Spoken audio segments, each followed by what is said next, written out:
Assalamu alaikum everyone. The topic that we are dealing today is the probability, and we will also be dealing with the approaches related to the probability. There are three approaches. First one is the classical approach, and the other one is the relative frequency approach, and the final one is axiomatic approach. So first of all, probability क्या होती है? मतलब chance of occurring कहते हैं probability.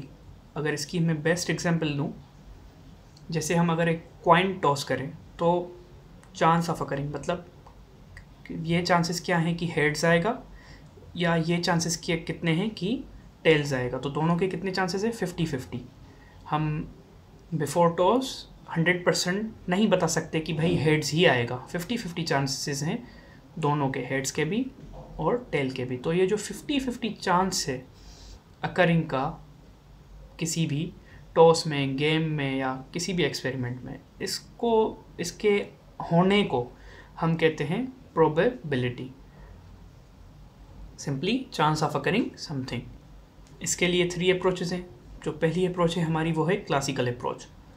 अब classical approach में basically बस 2 ही terminologies हैं. एक है आउटकम्स आर इक्वली लाइकली, दूसरी है outcomes are mutually exclusive. Equally likely का मतलब है same chance to every outcome. जैसे मैंने पहले एग्जांपल दी कि हम जब टॉस कर रहे हैं तो दोनों हेड्स और टेल्स आने का बराबर चांस है 50-50. ऐसा नहीं है कि 60% चांस है कि हेड आएगा और 40% चांस है कि टेल्स आएगा. नहीं, दोनों को इक्वल चांस है. तो ये जो हर हिस्से को इक्वल चांस है ये होती है इक्वली लाइकली. सेम आप एग्जांपल डाइस की भी ले सकते हैं. हर डाइस के जो 6 साइड्स होती हैं, ईच एवरी साइड को इक्वल चांस है उसके होने का. तो इस हिस्से को हम कहते हैं इक्वली लाइकली. और जो म्यूचुअली एक्सक्लूसिव है, अब जो भी हमारी आउटकम होगी वो एक मर्तबा में एक ही हो सकती है. फॉर सपोज अगर हम कॉइन टॉस करते हैं तो या तो हेड आएगा या तो टेल आएगा, दोनों नहीं आ सकते. अब हम जो एक चूज़ करेंगे, फॉर सपोज एक कॉइन के टॉस करने का जो सिंपल सेट बनेगा, मतलब वो होगा हेड और टेल का. इन दोनों में से कोई भी एक आ सकती है. अब मैं कह देता हूँ कि भाई हेड अकर्स, तो हमने इस सिंपल जो ये सेट बना हुआ है यहाँ पर, इसमें से जस्ट हेड ही चूज़ करना है. तो ये जो हम हेड चूज़ कर रहे हैं, बाकी दूसरों को हम नेगलेक्ट कर रहे हैं. तो ये जो हेड का चूज़ करना है, इससे हम कहते हैं म्यूचुअली एक्सक्लूसिव.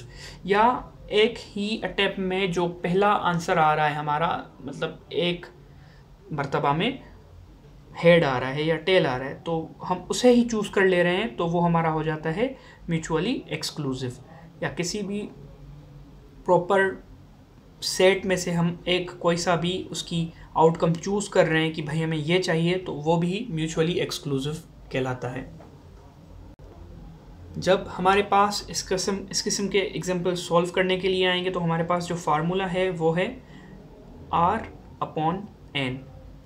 R जो है हमारे पास वो है आउटकम्स ऑफ एन इवेंट, या जो हम इवेंट परफॉर्म कर रहे हैं, या आउटकम ऑफ एन इवेंट से बेहतर ये कहना होगा कि अगर हमने जो कॉइन टॉस किया, 2 कॉइन्स टॉस किए एक मर्तबा, या एक कॉइन को टॉस किया 2 मर्तबा, तो उसकी जितनी भी आउटकम्स आएंगी टोटल, उनमें से हम कुछ पार्ट जो चूज़ कर लेंगे वो होगी हमारी आउटकम्स, जो हमने एक इवेंट लिया होगा एक सिंपल सेट से. और n जो है हमारा, वो है हमारे पास टोटल नंबर ऑफ आउटकम्स. इसका मैं आपको एग्जांपल भी दिखा देता हूँ, उससे आपको ये और भी इजी समझ में आएगा. अच्छा, तो हमारे पास क्लासिकल अप्रोच समझाने के लिए जो बेस्ट एग्जांपल है, और इससे आपको ये मैं जो फार्मूला क्लियर करने की कोशिश कर रहा था R/N, इसके लिए जो बेस्ट एग्जांपल हमारे पास है वो है if we throw a coin 2 times और 2 coins 1 time आउटकम्स आर. मतलब अगर हम एक सिक्के को एक मरतबा उछालते हैं, टॉस करते हैं, या 2 सिक्कों को एक मरतबा, तो हमारे पास जो आउटकम्स आएंगी, जो हमारे पास रिजल्ट्स आएंगे, वो या तो दोनों ही सिक्कों में या एक ही सिक्के में 2 मरतबा हेड्स आ जाएगा, एक मरतबा हेड दूसरी टेल्स, और एक मरतबा टेल्स दूसरा हेड्स, या दोनों मरतबा ही टेल्स. यही पॉसिबिलिटीज़ हो सकती हैं. तो हमारे पास टोटल पॉसिबिलिटीज़ कितनी है, 1 2 3 4। तो ये जो 4 हमारे पास पॉसिबिलिटीज़ हैं, ये जो हमारे पास इसमें फार्मूला था R/N, ये यहाँ पर R/N जो मैंने यहाँ पर टोटल नंबर्स ऑफ आउटकम्स लिखा हुआ है वो यहाँ पर हमारे पास है 4। सो मैंने ये फार्मूला यहाँ पर भी मेंशन कर दिया है। तो यहाँ पर जो हमारा n है वो है 4। अब जो हमारे पास एग्जैक्ट क्वेश्चन है जो हमें प्रोबेबिलिटी फाइंड करनी है वो ये है कि for the exactly one head occur the favourable outcomes are, मतलब वो आउटकम्स इनमें से चूज करें जिसमें जस्ट एक ही हेड हो, ना उससे कम ना उससे ज़्यादा। तो देखें इसमें 2 हैं, इसमें एक भी नहीं, ये ही दोनों पॉसिबिलिटीज़ हैं जिसमें एक मरतबा हेड आ रहा है। तो उसका हम एक अलग से सेट बना लेते हैं सिमिलर, जिसमें हमने सिर्फ जस्ट ये मेंशन की है। उस सेट को हम नाम दे देते हैं इस इवेंट को ए का। तो वो हमारे पास कितने चांसेस हैं, वो है हमारे पास 2। तो ये जो 2 है हमारा वो है हमारा आर, जो हमने एक पूरे सैंपल स्पेस में से एक इवेंट चूज किया है वो है हमारा आर, जो किसके बराबर है, 2 के बराबर। So probability of exactly one head occur, इसको हम पी ए से मेंशन करेंगे, P for probability of A. तो वो है हमारे पास 2/4। सॉल्व करने के बाद हमारे पास आंसर आएगा 0.5, और अगर हम इसको 100 से मल्टीप्लाई कर लेंगे तो ये हमारे पास हो जाएगा 50%। तो 50% चांसेस हैं कि हमारे पास जो हेड अकर के, हेड की अकरेंस के 1 टाइम्स, 2 टाइम्स की बात नहीं हो रही, 1 टाइम्स जो हेड की अकरेंस है उसके 50% चांसेस हैं, या 0.5 उसकी प्रोबेबिलिटी होगी। अच्छा, जो अब हमारे पास दूसरी अप्रोच है वो है हमारे पास relative frequency approach. Relative frequency approach, मैं पहले आपको एक बेसिक डिफरेंस बता दूं क्लासिकल अप्रोच और इसमें। क्लासिकल अप्रोच हम शॉर्ट डेटा के लिए लेते हैं, मतलब शॉर्ट जो हमारे पास गेम्स होती हैं, लूडो गेम्स, इस किस्म के लिए ही हम क्लासिकल अप्रोच को चूज़ करते हैं। और ये जो प्रोबेबिलिटी का कॉन्सेप्ट था ये भी बेसिकली गैम्बलिंग की ही वजह से दिया गया था। गैम्बलर्स ने ट्राई किया था ऐसा कुछ करने के लिए, तो कुछ साइंटिस्ट ने उनकी हेल्प कर दी थी, ये मैंने किसी बुक में पढ़ा था। तो अब जो हमारे पास दूसरी अप्रोच है ये रहे रिलेटिव फ्रीक्वेंसी अप्रोच। अब इसके लिए हमें पास्ट एक्सपीरियंस को भी हम देखते हैं कि पास्ट में क्या हुआ है, उसके बिहाफ पर भी हम एज्यूम कर लेते हैं। तो इसके लिए हमारे पास the probability of an event occurring in some stable conditions, हमारे पास कुछ स्टेबल कंडीशंस होनी चाहिए। ऐसा नहीं हो सकता कि हम कोई चीज़ का कोई एक्सपेरिमेंट कर रहे हैं, एक मरतबा में कंडीशंस डिफरेंट थी और दूसरी मरतबा में कंडीशंस डिफरेंट हो, नहीं, हर दफ़ा में कंडीशंस हमारी स्टेबल होनी चाहिए रिलेटेड टू दैट एक्सपेरिमेंट, जो कंडीशंस उसको इफेक्ट करती हैं। और the observe frequency of an event is large number of trials, और इसमें जो हमारे ट्रायल्स होते हैं वो लार्ज नंबर्स होते हैं, मतलब हमारे पास कोई फाइनाइट लिमिट नहीं है इसकी, इन्फिनिटी तक हम जा सकते हैं। प्रोबेबिलिटी ऑफ ए, मतलब इसमें हम अगर किसी इवेंट की प्रोबेबिलिटी निकालेंगे तो उसका जो हमारे पास फार्मूला है वो है F/N, और यहाँ पर n जो हमारे पास टोटल नंबर ऑफ आउटकम्स होंगे उसकी कोई लिमिट नहीं है, वो इनफाइनाइट हो सकती हैं। अगर आप इस किस्म के क्वेश्चंस को सॉल्व करने के लिए क्लासिकल अप्रोच का इस्तेमाल करेंगे, ये तो बिल्कुल बेसिक हैं, जब डीप क्वेश्चंस आ जाते हैं तो वो करेक्ट आंसर्स नहीं देती, इसमें ही हमें करेक्ट आंसर मिल जाता है। तो इसके लिए हमारे पास जो एग्जाम्पल है, if we throw a coin 3 times, एक सिक्के को हम 3 मरतबा उछालें तो चांस ऑफ अकरिंग कितने हैं, वो है हमारे पास 8। तीनों मरतबा हेड्स, 2 मरतबा हेड्स, एक tails, 1 head 1 tail, again head, tail head head head tail tail tail head tail tail tail head, और 3 टाइम्स टेल। ये हमारे पास टोटल नंबर ऑफ आउटकम्स हैं 8। अब जो हमें इवेंट मिला हुआ है, the event is head occurs, हमें ये बताना है प्रोबेबिलिटी कि हेड कितनी मरतबा आ रहा है। तो अब देख लेते हैं इसमें से, देखें 3 मरतबा हेड आ रहा है जस्ट एक दफ़ा, और 0 टाइम्स हेड आ रहा है वो भी एक दफ़ा ही है, इसमें एक भी हेड नहीं है और इसमें 3 हेड हैं। इस किस्म के दूसरा इवेंट इस पूरे सेट में कोई भी नहीं है।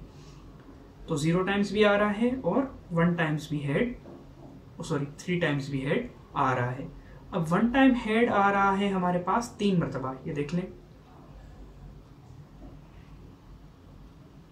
इसमें, इसमें और इसमें, ये वाला। तो वन टाइम हेड भी हमारे पास 3 मरतबा आ रहा है और 2 मरतबा भी, 2 टाइम्स हेड भी हमारे पास 3 मरतबा आ रहा है। अगर हम इसमें चेक कर लेंगे, ये देखें, एक इसमें और इसमें, बाकी मैंने 1 मरतबा और 3 मरतबा का बता दिया है। तो हेड्स के अकरिंग के चांसेस कितने, या तो 1 भी मरतबा नहीं आएगा, या 1 मरतबा, या 2 मरतबा, या 3 मरतबा। तो इस सेट में 1 मरतबा आने के चांसेस हैं 1, एक भी मरतबा नहीं आने के जो चांसेस हैं वो है हमारे पास 1, और 1 मरतबा आने के चांसेस हैं 3, और 2 मरतबा आने के चांसेस भी हैं 3, और 3 मरतबा आने के चांसेस हैं जस्ट 1। तो ये है नंबर ऑफ टाइम्स, जिसको हम डिनोट करते हैं f से। अब दूसरा है हमारे पास इसमें रिलेटिव फ्रीक्वेंसी, उसको हम डिनोट करते हैं f अपॉन n से। ये जो हमारे पास f है उसको हम डिवाइड कर देंगे जो हमारे पास टोटल नंबर ऑफ आउटकम्स हैं। तो f हमारे पास जो है इसमें वो ये ऊपर वाली सारी वैल्यूज हैं, इन सारी वैल्यूज को हम 8 से डिवाइड कर देंगे। 0 वाली को 1 है तो 1/8, 3/8, 3/8 और 1/8, सारी जितनी भी f की वैल्यूज हैं उसको हमने डिवाइड कर दिया 8 से। तो ये जो हमारी आ गई रिलेटिव फ्रीक्वेंसी अप्रोच हमें मिल गई। इसकी अगर हम परसेंटेज निकालना चाहें तो 1/8 जो 0 टाइम्स की है वो हमारे पास होगी 0.125। ये होगी रिलेटिव फ्रीक्वेंसी की हिसाब से इसकी प्रोबेबिलिटी। तो ये तो मैंने यहाँ पर एक रफली बनाया है, इसमें कोई मैंने प्रॉपर लाइनिंग नहीं की। अगर एग्जाम में आप इस किस्म के क्वेश्चन सॉल्व करते हैं तो उसमें एक प्रॉपर टेबल बनानी होगी। बाकी इसमें मेंशन जो चीज़ हुई है वो हर चीज़ प्रॉपरली की हुई है, मैंने मेंशन। ये होती है हमारे पास हमारी रिलेटिव फ्रीक्वेंसी अप्रोच। अच्छा, अब ये जो है हमारी वो है एक्सियोमेटिक अप्रोच। बस सिंपली जो इस कैटेगरी के अंदर फॉल करेगी वो हमारी एक्सियोमेटिक अप्रोच होगी।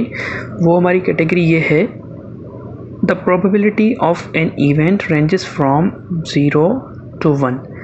अगर हमारे पास किसी सिंपल स्पेस का हम इवेंट फाइंड कर रहे हैं तो उसकी जो प्रोबेबिलिटी होनी चाहिए वो 0 और 1 के दरमियान होनी चाहिए, ना 0 से कम ना 1 से ऊपर।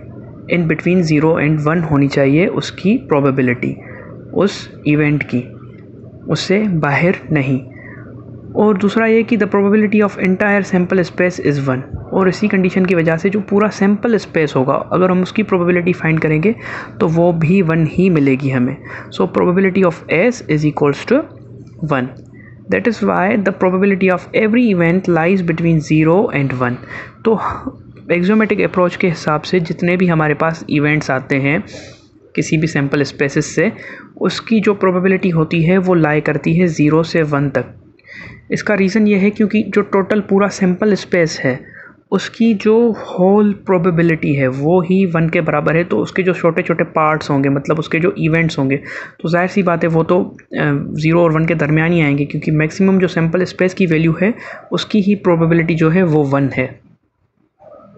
जब हम फर्दर आगे प्रोसीड करेंगे और क्वेश्चन सॉल्व करेंगे तो ये आपको और भी मज़ीद क्लियर हो जाएंगे।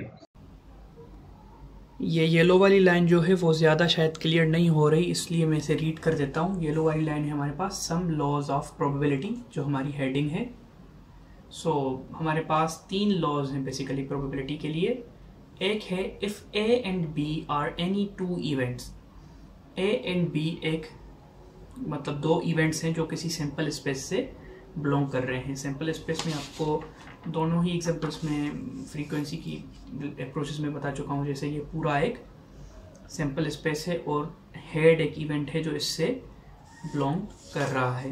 तो A and B एक ऐसे इवेंट्स हैं 2 जो किसी एक कॉमन सैम्पल स्पेस से बिलोंग कर रहे हैं, S, जिसको हम नाम ले रहे हैं S का। तो उसके लिए हमारे पास जो probability of A union B होगी, इन दोनों का अगर हम यूनियन करवाएं तो उसकी जो प्रोबेबिलिटी होगी वो हमारे पास इक्वल्स टू होगी probability of A plus probability of B minus probability of A intersection B।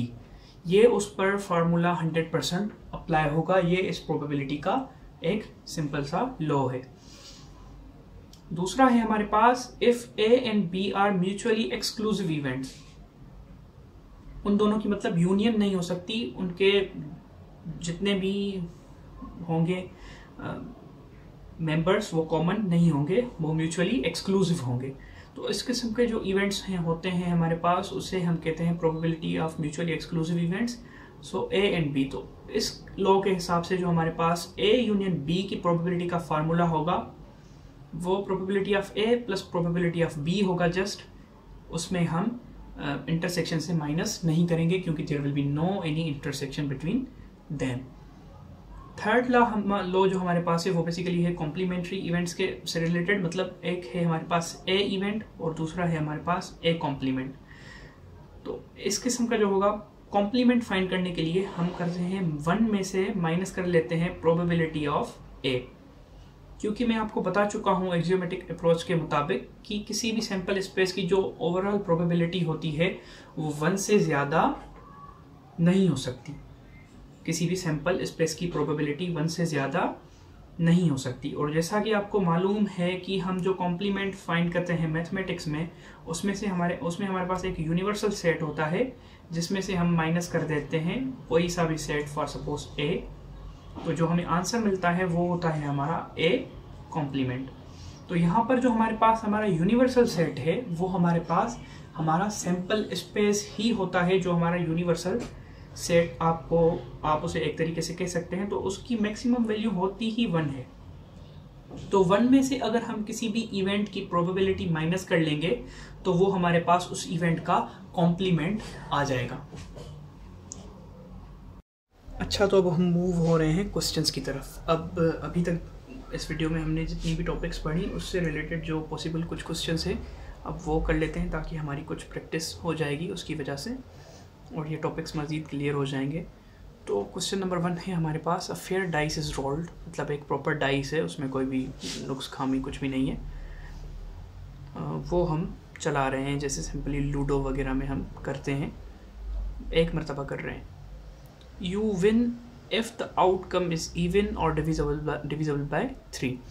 आप गेम जीत सकते हैं अगर आपके डाइस की जो आउटकम आ रही है वो या तो इवन हो या वो आउटकम को हम उसको 3 से डिवाइड कर सकें। अब हम एक इवेंट ले लेते हैं जिसको हम मेंशन कर देते हैं for even outcomes. A is the event for even outcomes, और बी हम एक इवेंट ले लेते हैं जो है डिविजिबल बाय 3 के लिए। यहाँ पर जो सैंपल स्पेस बनेगा, आप सब जानते हैं कि डाइस की 6 साइड्स होती हैं, 1 2 3 4 5 6। ये हमारा हो गया एक सैंपल स्पेस। ए हमारे पास इवेंट है इवन आउटकम्स, सो इस सैंपल स्पेस की इवन आउटकम्स 2 4 6 ये 3 ही हो सकती हैं। तो ए सैंपल स्पेस की हमने इवन आउटकम्स यहाँ पर मेंशन कर ली। दूसरा हमारे पास बी जो सैंपल स्पेस है उसकी हमारे पास ओनली 2 आउटकम्स ही हैं, 6 और 3। और जो हमने फर्स्ट लॉ पढ़ा था प्रोबेबिलिटी का, उसके लिए हमारे पास जो स्टेटमेंट थी वो थी if A and B are any 2 events belonging to the sample space S. ये वाला जो हमने पढ़ा था पहला वाला लॉ पूरा नंबर 1। तो इसके लिए जो हमारे पास फार्मूला था उसके लिए हमें इंटरसेक्शन की नीड थी। अब देखें ये 2 इवेंट हैं जो एक कॉमन सैंपल स्पेस से बिलोंग कर रहे हैं, तो ये एक proper first law dependent question है। तो इसके लिए हमें इंटरसेक्शन मालूम करना होगा इसका। तो इंटरसेक्शन आपको पता है बिल्कुल बेसिक सी चीज़ है कि दोनों सेट्स में जो कॉमन होता है हम वो चूज़ कर लेते हैं। तो ए इंटरसेक्शन बी हमारा आ रहा है 6। देखें दोनों में कॉमन सिर्फ 6 है। अब according to the first law, probability of A union B is equals to the probability of A plus probability of B minus probability of A intersection B. अब प्रोबेबिलिटी आपको पता है हम फाइंड करते हैं, उसके लिए फार्मूला होता है हमारे पास are bye N.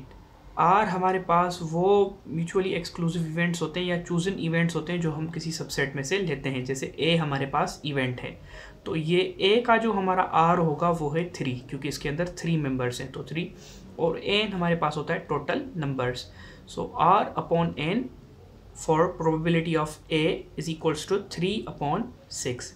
Similarly probability of b is equals to 2/6। इन दोनों को हम ऐड करेंगे और माइनस करेंगे probability of a intersection b। अब a इंटरसेक्शन b की जो आउटकम है वो ओनली 6 है, एक ही है, तो r हमारा इसके लिए हो जाएगा 1। सो 1/6। ये मैंने भी एक मतलब मिस्टेक की थी, हो सकता है आप में से भी कोई कर ले। a इंटरसेक्शन b के उमूमन जब एक ही वैल्यू होती है तो यूजुअली स्टूडेंट्स यहाँ पर वो वैल्यू पुट कर देते हैं। हमने वैल्यू नहीं पुट करनी, वैल्यू की क्वांटिटी पुट करनी है। जैसे यहाँ पर 6 मतलब एक ही क्वांटिटी है, एक ही सेट के अंदर है, तो यहाँ पर हम 1 पुट कर रहे हैं। इसकी क्वांटिटीज़ 3 हैं तो यहाँ पर 3 पुट किया है, इसकी 2 हैं तो यहाँ पर 2 पुट किया है। सो 3/6 प्लस 2/6 माइनस 1/6 हमारे पास आ रहा है 0.66 के। इसको हम कैलकुलेटर में सॉल्व करके देख लेते हैं। 3/6 प्लस 2/6 माइनस 1 ये तो थोड़ा उल्टा हो गया, माइनस 1/6 2/6 प्लस 3/6 प्लस 2/6 माइनस 1/6। ये हमारे पास आ रहा है 2/3 के, जो है 0.66 के इक्वल। अब जो हमारे पास क्वेश्चन नंबर 2 है वो है अ class contain 20 boys and 10 girls of which half have black eyes. मतलब 10 गर्ल्स में से 5 की ब्लैक आइज़ हैं और 20 बॉयज़ में से 10 की ब्लैक आइज़ हैं।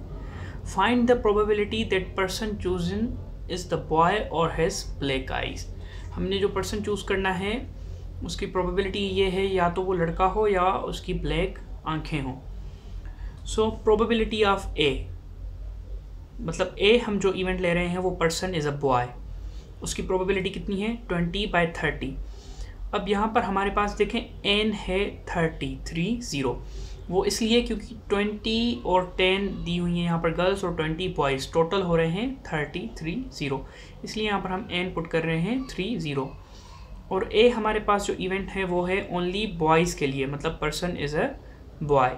सो that's why probability of a is equals to 20/30।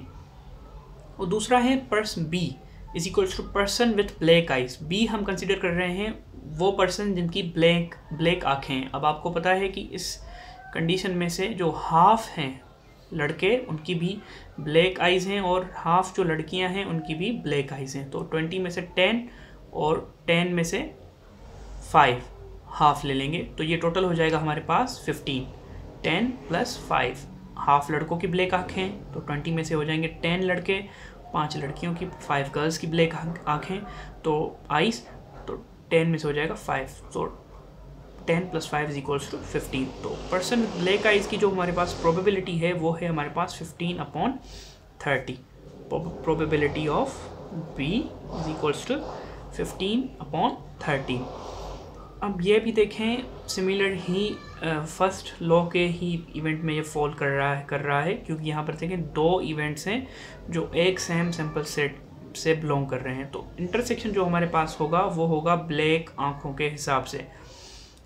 हम लड़कियों में से वो चूज़ करेंगे जिनकी ब्लैक आँखें हैं और लड़कों में से भी वो चूज़ करेंगे जिनकी ब्लैक आँखें हैं। तो ये टोटल 10 ही होंगे क्योंकि 5 गर्ल्स हैं ओनली जिनकी ब्लैक आइज़ हैं, तो उनसे जो कॉमन रिलेटेड बॉयज़ हैं वो भी 5 ही होंगे। तो दैट्स वाई ये नंबर हमारे पास आ रहा है 10। तो probability of A intersection B is equals to 10/30। ये मैंने एक रफली डायग्राम बनाई है, इससे ज़्यादा क्लियर हो जाएगा। 10 कॉमन है, ये हमारे पास इंटरसेक्शन वाली पॉइंट है, मतलब इसमें वो लड़कियां हैं जिनकी ब्लैक आइज़ हैं और वो लड़के हैं जिनकी ब्लैक आइज़ हैं। अब इसमें 5 लड़कियां हैं और 5 बॉयज़ हैं। इस यहाँ पर इसलिए मैंने 15 रखा है क्योंकि इन 15 में ये हम 5 जब ऐड करेंगे तो 20 बॉयज़ हो जाएंगे और बाकी रिमेनिंग 5 जब हम इसमें ऐड करेंगे तो ये 10 गर्ल्स हो जाएंगी। अब इस 15 में भी कुछ लड़के ऐसे हैं जिनकी ब्लैक आइज़ हैं, वो हमने यहाँ पर इसलिए नहीं रखे क्योंकि यहाँ पर जस्ट वो कॉमन रखने थे जो इक्वल हों क्वांटिटी में गर्ल्स के साथ। यहाँ पर हमारी इंटरसेक्शन कुछ इस तरीके की हो रही है। सो प्रोबेबिलिटी ऑफ ए इंटरसेक्शन जो बी है वो है हमारे पास 10/30 के बराबर। अब जब हम फॉर्मूला अप्लाई कर रहे हैं, probability of A union B is equals to probability of A plus probability of B minus probability of A intersection B.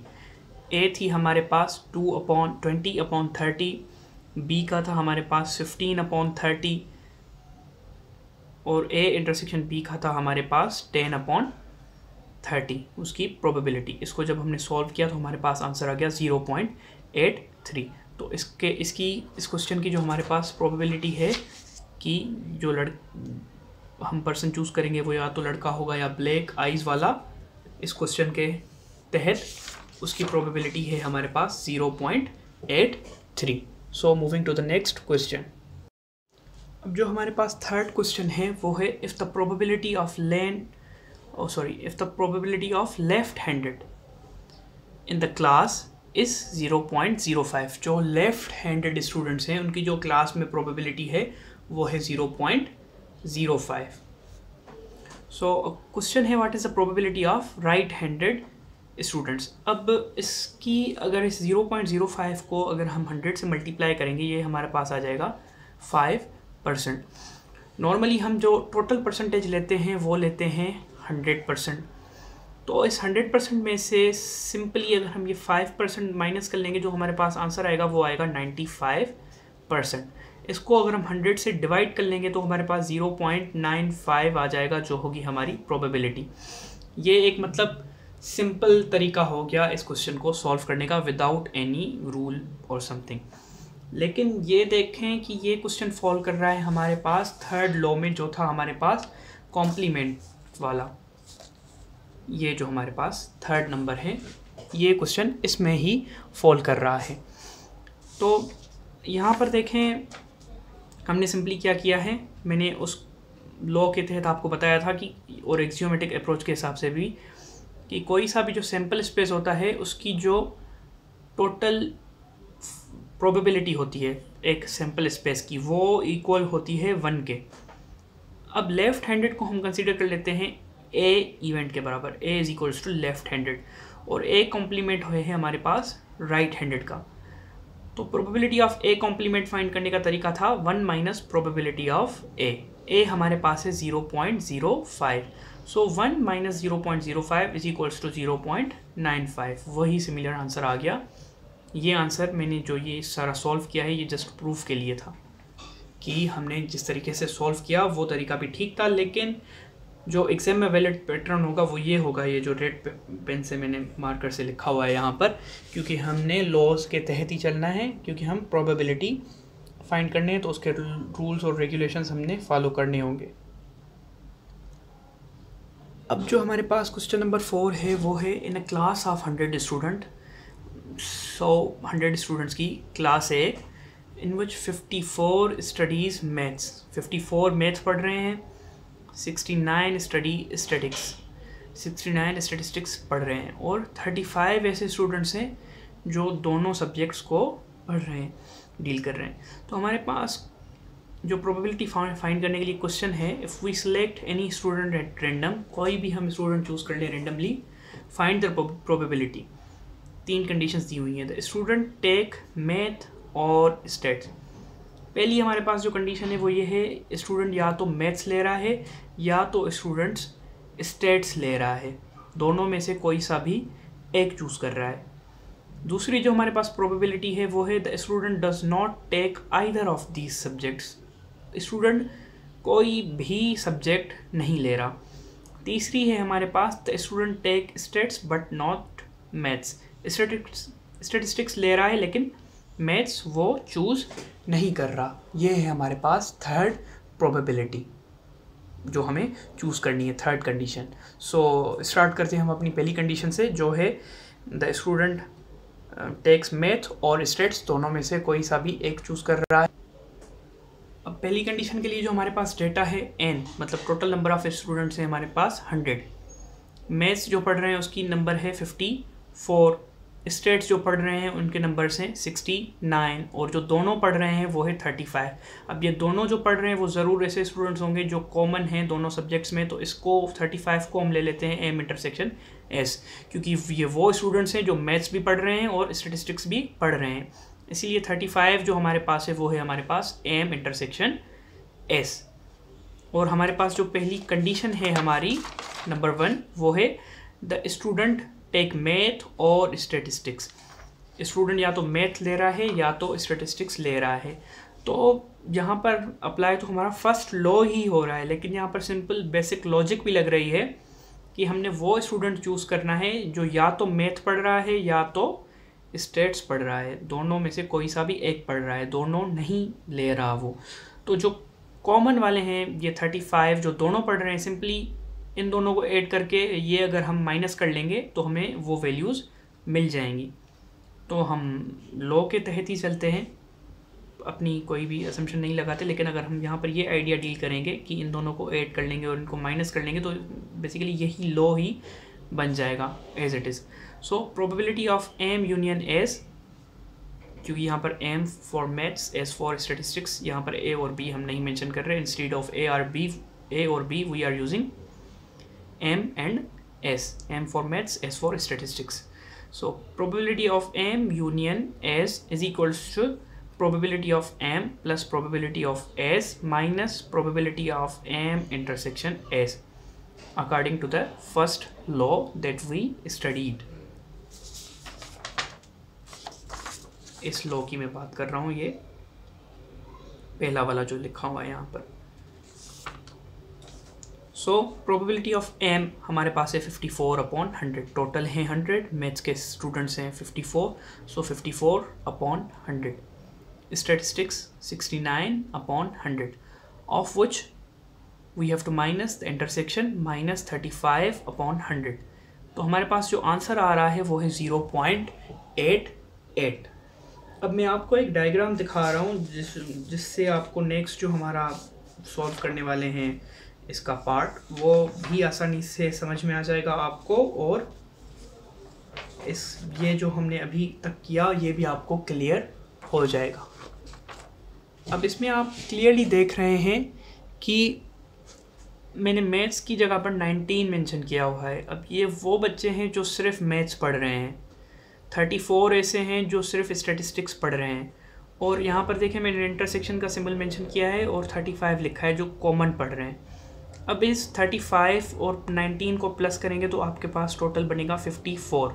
बेशक ये स्टैटिस्टिक्स भी पढ़ रहे हैं लेकिन ये मैथ्स तो पढ़ रहे हैं ना, तो इसलिए ये पूरा सर्किल मैथ्स का भी काउंट किया जाएगा। तो 19 + 35 is equals to 54। So 54 total बच्चे हैं जो मैथ्स पढ़ रहे हैं, और स्टैटिक्स पढ़ रहे हैं 34 और 35 ये भी ऐड करेंगे क्योंकि इनमें वो भी हैं जो मैथ्स के साथ साथ स्टैटिस्टिक्स भी पढ़ रहे हैं। तो 35 + 34 इज इक्वल्स टू 69। लेकिन हमने टोटल स्टूडेंट्स हैं 100, तो उसका काउंट पूरा करने के लिए हमारे पास है 34, 35, 19 ये हमारे पास बनेंगे, जो हम वो कैलकुलेटर को काउंट कर लेते हैं आपके लिए और भी इजी हो जाएगा। 19 + 35 ये इंटरसेक्शन वाला, और लास्ट वन है हमारे पास स्टैटिस्टिक्स का 34। सो प्लस 34 ये हमारे पास आ रहे हैं 88। मतलब 12 स्टूडेंट्स हमारे पास ऐसे हैं जो कोई सा भी सब्जेक्ट नहीं ले रहे। अब इस डायग्राम से आपको सारी चीज़ें क्लियर हो गई होंगी, क्योंकि पिछली एग्जांपल्स जो थी अगर इसमें हम सारी वैल्यूज़ को 54 और 69 को ऐड करेंगे तो वो 100 से अबव हो रही हैं। तो ये इस तरीके से हैं 100 स्टूडेंट्स डिवाइड हुए जो मुख्तलिफ इन दोनों सब्जेक्ट्स में से किसी एक को चूज़ कर रहे हैं या दोनों को चूज़ कर रहे हैं या कोई सा भी चूज़ नहीं कर रहे। तो यहाँ पर देखें सारी हमारे पास आंसर्स ऑलरेडी इस डायग्राम के ज़रिए से आप निकाल सकते हैं, चेक कर सकते हैं।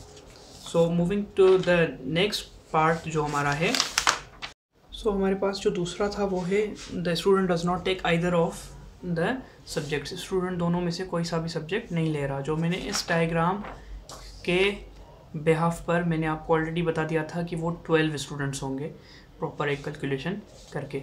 तो अगर हम इसको 100 से डिवाइड कर देते हैं तो हमें उसकी प्रोबेबिलिटी मिल जाएगी। लेकिन हम विद द लॉ चलेंगे, जो इस पर लॉ अप्लाई होगा वो होगा हमारे पास कॉम्प्लीमेंट वाला, जो थर्ड लॉ है।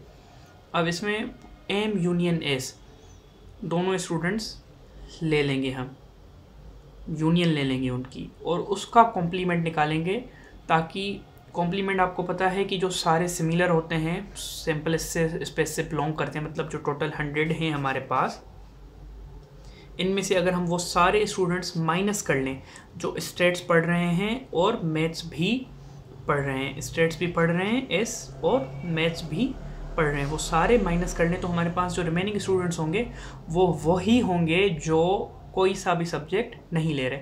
अब मैं आपको बता चुका हूँ एक्सियोमेट्रिक अप्रोच के मुताबिक कि एक पूरे सैम्पल स्पेस की जो प्रोबेबिलिटी होती है वो हमेशा 1 के ही बराबर होती है। फॉर सपोज 100 को अगर हम 100 से डिवाइड कर लेंगे तो हमें 1 ही मिलेगा। तो एक पूरे सैम्पल स्पेस की जो प्रोबेबिलिटी होती है वो 1 होती है। और probability of M union S हम अपने प्रीवियस एग्जाम्पल में निकाल चुके थे, जो थी फर्स्ट जो हमारा था पार्ट कि स्टूडेंट टेक्स मैथ और स्टेट्स, उसकी प्रोबेबिलिटी हम निकाल चुके थे, जो था हमारे पास probability of M union S, और वो हमारे पास आई थी 0.88।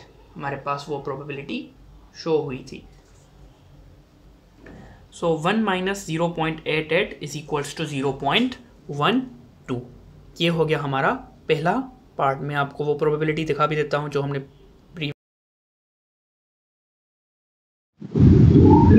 ये जो हमारा देखें फर्स्ट पार्ट था उसमें प्रोबेबिलिटी 0.88 ही थी, इसीलिए मैंने उस वाले क्वेश्चन में यहाँ पर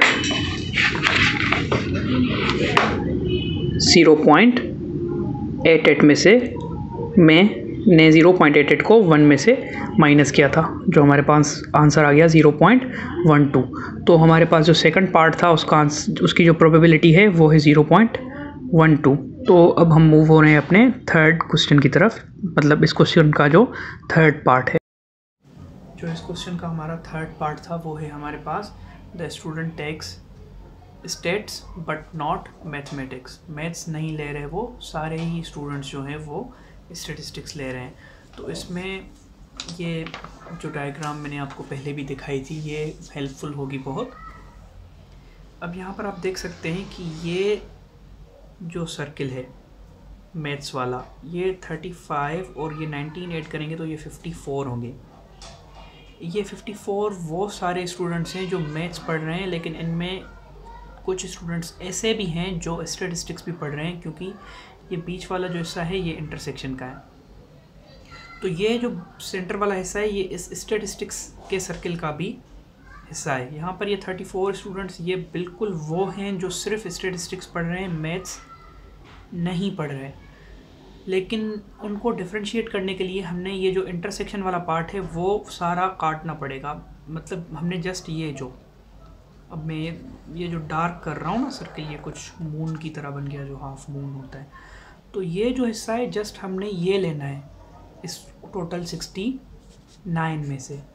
तो सिंपली हमने क्या कर देना है इस पार्ट के लिए जो है हमारा कि student takes statistics but not maths, 69/100 जो हमारी प्रोबेबिलिटी ऑफ एस है, मतलब प्रोबेबिलिटी ऑफ स्टैटिस्टिक्स, उसमें से माइनस कर देनी है probability of M intersection S जो है हमारे पास 35/100। तो हमारे पास जो आंसर आ रहा है वो आ रहा है 0.34 जो होगी इसकी प्रोबेबिलिटी। तो ये पूरा क्वेश्चन हमारा सॉल्व हो गया। हमने सारी जो इसकी तीनों कंडीशंस थी उनको कर लिया। अच्छा, इस पेज पर मैंने शायद कुछ ज़्यादा ही रफ वर्क कर लिया है, तो मैं कोशिश करूँगा कि आपको समझा सकूँ। The probability that a student passes maths, एक मैथ्स के स्टूडेंट के पास होने की जो प्रोबेबिलिटी है वो है 2/3 ये वाली। एंड पासिस इंग्लिश इज़ 4/9, जो इंग्लिश पढ़ रहा है उसके पास होने की प्रोबेबिलिटी है 4/9। प्रोबेबिलिटी ऑफ पासिंग एटलीस्ट 1, इन दोनों में से कोई सा भी एक सब्जेक्ट पास करने की जो प्रोबेबिलिटी है वो है 4/5। अब हम प्रोबेबिलिटी ऑफ ई मतलब प्रोबेबिलिटी ऑफ इंग्लिश वो है 4/9, हमने यहाँ से ले ली। प्रोबेबिलिटी ऑफ मैथ्स 2/3 वो हमने यहाँ से ले ली। अब ये जो देखें मैंने प्रोबेबिलिटी ऑफ एम यूनियन ई यहाँ पर 4/5 मेंशन की है, मतलब ये इन्होंने जो प्रोबेबिलिटी दी हुई है अकॉर्डिंग टू द क्वेश्चन, इससे यही सिनेरियो बन रहा है कि इन्होंने मैथ्स और इंग्लिश दोनों का यूनियन करवा दिया है, तभी ही इनको ये वैल्यू मिली। तो प्रोबेबिलिटी ऑफ एम यूनियन ई भी यहाँ पर मिली हुई है। फाइंड क्या करना है, what is the probability of both, दोनों की प्रोबेबिलिटी क्या है। जब दोनों की प्रोबेबिलिटी मतलब उन स्टूडेंट्स की जो दोनों सब्जेक्ट्स ही पास करेंगे, तो हमने एक ऐसा कॉमन सेट बनाना है जिसमें वो स्टूडेंट्स फॉल करें जो दोनों सब्जेक्ट ही पास कर चुके हों। तो अब जिसमें कॉमन चीज़ आ जाती है उसे हम कहते हैं इंटरसेक्शन। तो हमने इंटरसेक्शन फाइंड करना है। अब आपको पता है कि यूनियन फाइंड करने का जो हमारे पास फार्मूला बनेगा यहाँ पर, वो बनेगा probability of M union E is equals to probability of A plus probability of B minus probability of M intersection E. अब यही चीज़ें जो हमें फाइंड करनी है। अब यहाँ पर सिंपल मैथ्स अप्लाई होगी कि ये यहाँ पर जो minus probability of M intersection E है, ये जब इज इक्वल्स टू के उस तरफ जाएगी तो ये प्लस की हो जाएगी, और जब प्रोबेबिलिटी ऑफ एम यूनियन ई इस तरफ आएगी तो ये माइनस की हो जाएगी। तो हमारे पास एम इंटरसेक्शन ई को फाइंड करने का जो फार्मूला बन जाएगा वो बन जाएगा probability of M intersection E is equals to probability of E plus probability of M minus probability of M union E.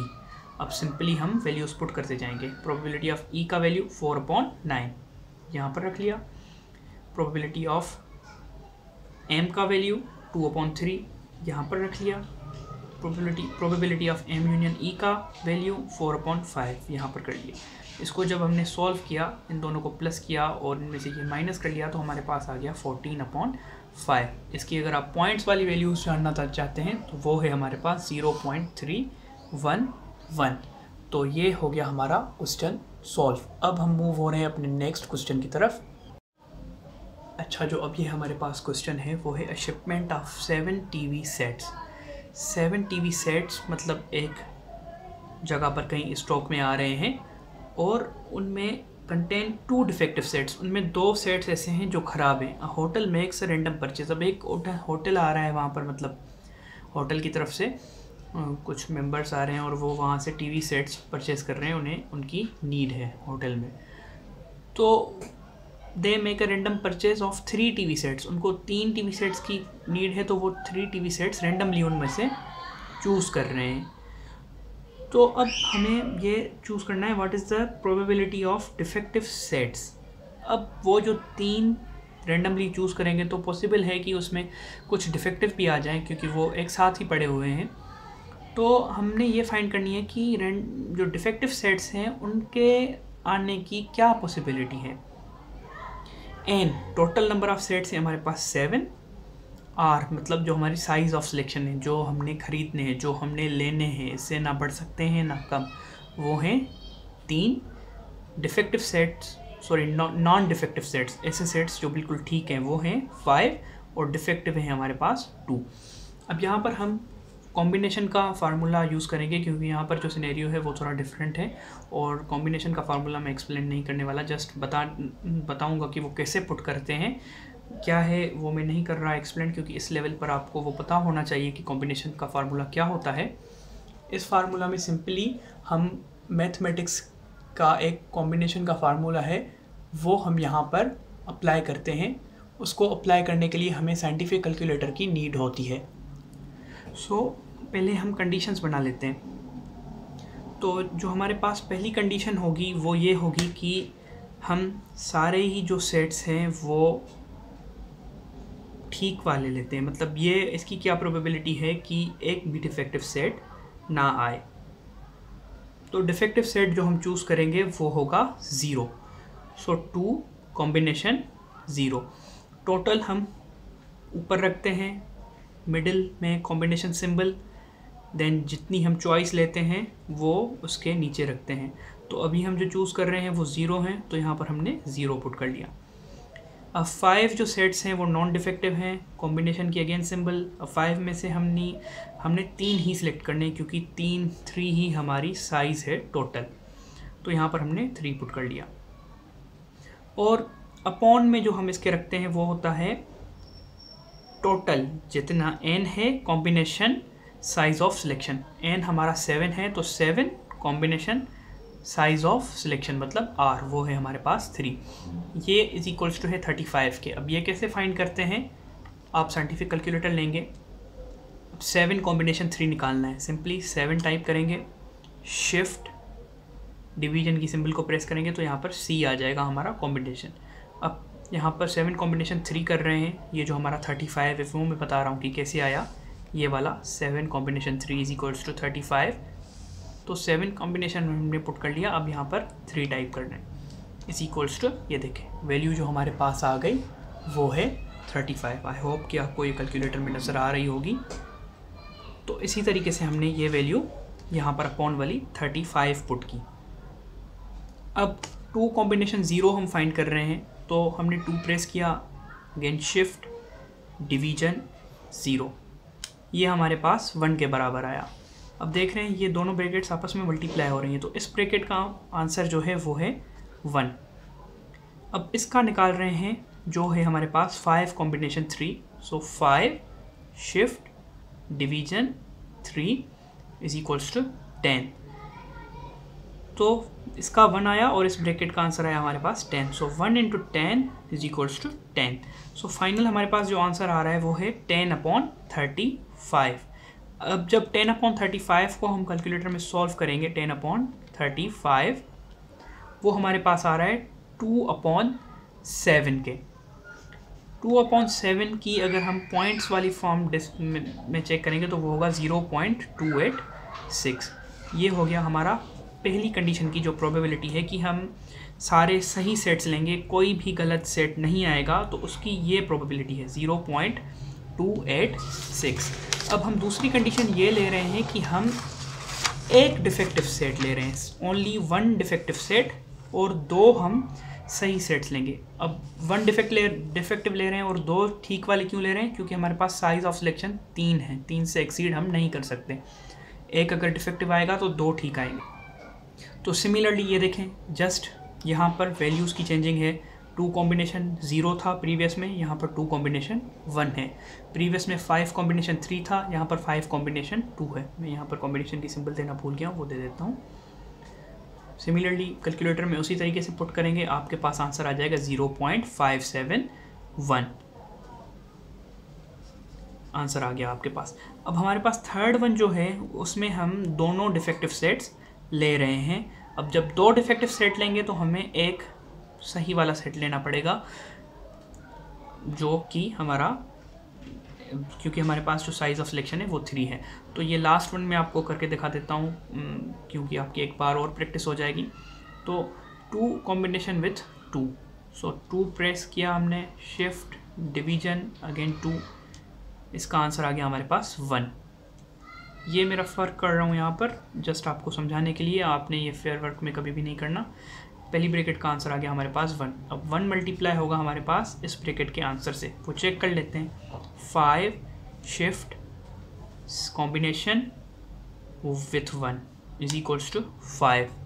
5 combination 1 का आंसर आ गया 5, और पहले हमारे पास आंसर आया था 1। इस ब्रैकेट का 1 और इस ब्रैकेट का 5 बराबर हो जाएगा हमारे पास 5 के। तो इस ब्रैकेट का जो हमारे पास फाइनल आंसर आएगा वो आएगा 5/35। इसको जब हम सॉल्व करेंगे साइंटिफिक कैलकुलेटर में तो वो आ जाएगा 1/7, और इसकी जो पॉइंट्स वाली फॉर्म है वो है 0.143। तो इस क्वेश्चन की जो तीनों कंडीशंस थी पॉसिबल वो हमने सॉल्व कर ली। तो 2 डिफेक्टिव सेट्स आए और एक ठीक वाला है आए, उसकी प्रोबेबिलिटी है 0.143। एक डिफेक्टिव आए और 2 सेट्स बिल्कुल ठीक मिलें, उसकी प्रोबेबिलिटी है 0.571, और तीनों ही सेट्स हमारे पास बिल्कुल ठीक आए, उसकी प्रोबेबिलिटी है 0.286। अच्छा, अब ये जो हमारा क्वेश्चन है ये तकरीबन प्रीवियस क्वेश्चन जैसा ही है, जस्ट थोड़ा सिनेरियो डिफरेंट है। इसमें भी हम कॉम्बिनेशन का ही फार्मूला अप्लाई करेंगे। क्वेश्चन है हमारे पास, if we select 3 books randomly, हम रेंडमली एक शेल्फ है, फ्रॉम द शेल्फ एक शेल्फ है जिसमें हम रेंडमली 3 बुक्स उठा रहे हैं। जैसे हम कहीं लाइब्रेरी में गए फॉर सपोज, वहाँ पर एक शेल्फ थी, हमने 3 बुक उठा लिए। अब वो जो शेल्फ थी which contains 3 book of poem, उस शेल्फ में 3 जो किताबें थी वो पोम की थी। 5 बुक्स ऑफ नावल, उसमें 5 जो किताबें थी वो नावल की पढ़ी हुई थी। एंड 1 बुक ऑफ डिक्शनरी, एक उसमें डिक्शनरी पढ़ी हुई थी। कह रहा है व्हाट इज़ द प्रोबेबिलिटी। अब हम रेंडमली चूज़ कर रहे हैं ना, तो वो प्रोबेबिलिटी पूछना चाहता है कि द डिक्शनरी इज सिलेक्टेड, कि आपने जो किताबें उठाई 3 से ज़्यादा तो नहीं उठाएंगे क्योंकि आपके पास साइज ऑफ सिलेक्शन 3 है। तो जो आपने 3 की बुक्स वहाँ से पिक करी उसमें आपने डिक्शनरी भी पिक की होगी, इसकी प्रोबेबिलिटी बताएं कि कितनी है। दूसरी कंडीशन है 2 novels and 1 book of poem is selected. दूसरी ये कि आपने 2 नॉवेल की किताबें उठाई हैं और एक पोम की बुक चूज़ की है, इसकी प्रोबेबिलिटी कितनी है, इसके कितने चांसेस हैं अकरेंगे कि आप ऐसा करेंगे या ऐसा हो जाएगा। और सी है 1 नॉवेल 1 पोम एंड 1 डिक्शनरी, आप एक नॉवेल उठाएंगे, एक पोम उठाएंगे और एक डिक्शनरी उठाएंगे। इस किस्म की अकरेंस की के कितने चांसेस हैं।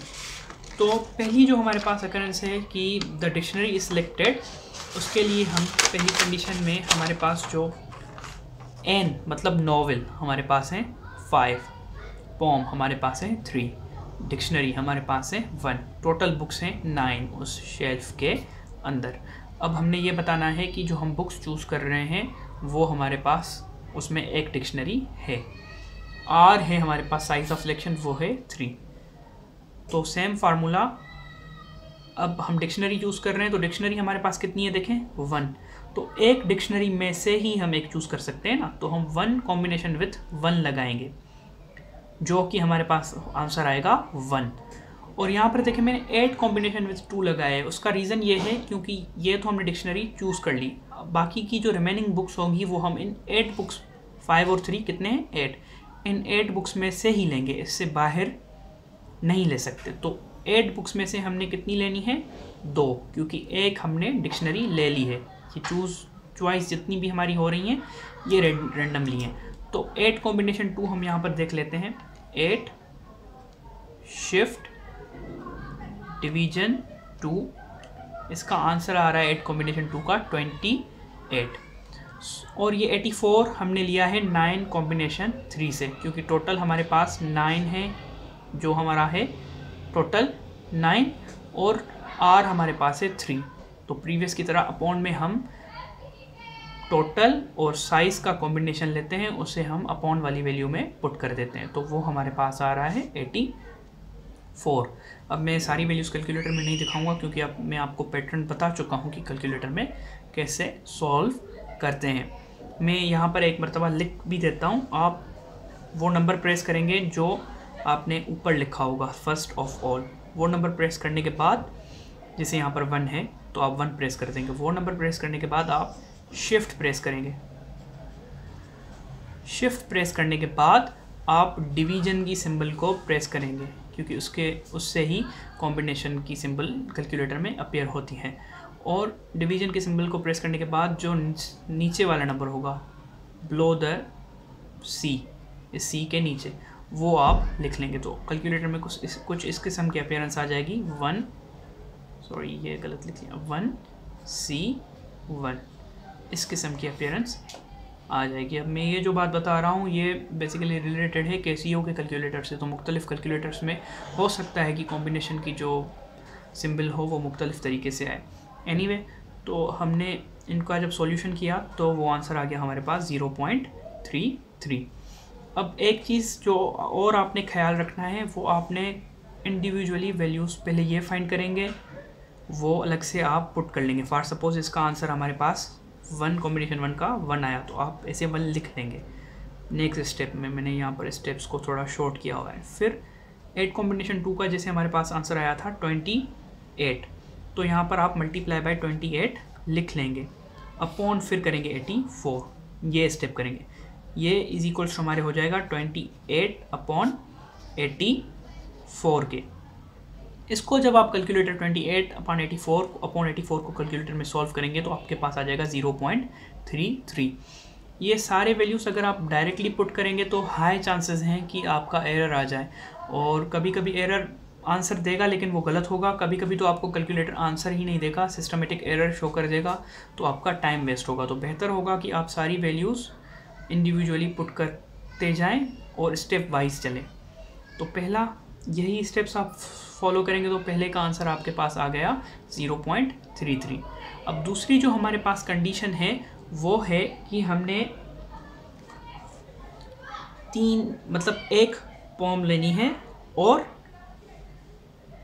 दो जो हमने लेनी है वो लेनी है नॉवेल, 2 नॉवेल की किताबें लेनी है और एक पॉम लेनी है। इसकी क्या प्रोबेबिलिटी है? तो नॉवेल हमारे पास कितने हैं? 5 लेने हमने, इसमें से कितने हैं? 2, क्योंकि ये कंडीशन यहाँ पर इन्होंने बी कंडीशन दी हुई है, 2 नॉवेल्स एंड 1 बुक ऑफ पॉम। तो इस कंडीशन के तहत हम ये सॉल्व कर रहे हैं। सो 5 कॉम्बिनेशन 2, क्योंकि टोटल 5 नॉवेल्स हैं, कॉम्बिनेशन विथ 2 हमने 2 सेलेक्ट करनी है और 1 लेनी है हमने पॉम। तो 3 टोटल पॉम की किताबें हैं, उसमें से हमने 1 ले ली, तो 3 कॉम्बिनेशन 1। 84 सेम ही रहेगा क्योंकि हम वही क्वेश्चन सॉल्व कर रहे हैं जिसमें टोटल 9 हैं और साइज़ ऑफ सिलेक्शन 3 है। तो ये हमने स्टेप वाइज सॉल्व किया, तो उसके बाद हमें आंसर आ गया 0.119। ये थी हमारी बी कंडीशन। अब जो हमारे पास लास्ट कंडीशन है सी, वो है 5 कॉम्बिनेशन 1, 3 कॉम्बिनेशन 1, 1 कॉम्बिनेशन 1। मतलब हमने नॉवेल में से भी एक बुक लेनी है, पॉम में से भी एक बुक लेनी है और डिक्शनरी एक ही है और उसमें से भी एक बुक लेनी है। तो टोटल 5 नॉवेल्स हैं, उसमें से एक ले ली, 3 पॉम्स हैं, उसमें से भी एक ले ली, 1 डिक्शनरी है, उसमें से भी हमने एक ले ली और उसको 84 से डिवाइड कर दिया, तो हमारे पास ये आंसर आ गया। अब ये लास्ट स्टेप मैं आपको पूरा करके दिखाता हूँ कैलकुलेटर में स्टेप वाइज, ताकि आपको क्लियर हो जाए ये बात।